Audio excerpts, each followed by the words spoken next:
భారత నౌకాదళంలో మహిళా ఫైటర్ల శకం ప్రారంభమైంది. ఫైటర్ పైలట్గా శిక్షణ పొందిన తొలి మహిళగా సబ్ లెఫ్టినెంట్ ఆస్థా పూనియా నిలిచారు. నేవీ ఇచ్చిన ఎక్స్పోస్లో సెకండ్ బేసిక్ హాక్ కన్వర్షన్ కోర్సును పూనియా ఈ నెల 3వ తేదీతో పూర్తి చేశారు. ఈ సందర్భంగా ఆస్థా పూనియా ప్రతిష్టాత్మక వింగ్స్ ఆఫ్ గోల్డ్ను స్వీకరించారు. దీంతో నేవల్ ఏవియేషన్ రంగంలో సరికొత్త అధ్యాయం ప్రారంభమైందని నేవీ పేర్కొంది. MiG-29K లేదా రఫేల్ యుద్ధ విమానాలను పూనియా నడిపే అవకాశం ఉన్నట్లు అధికారులు తెలిపారు.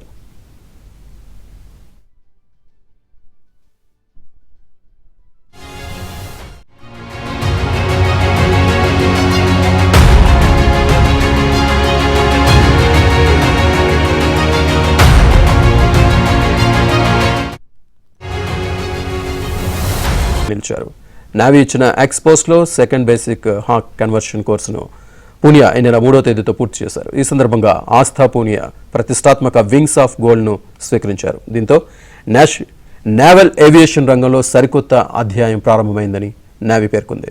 MiG-29K లేదా రఫేల్ యుద్ధ విమానాలను పూనియా నడిపే అవకాశం ఉన్నట్లు అధికారులు తెలిపారు.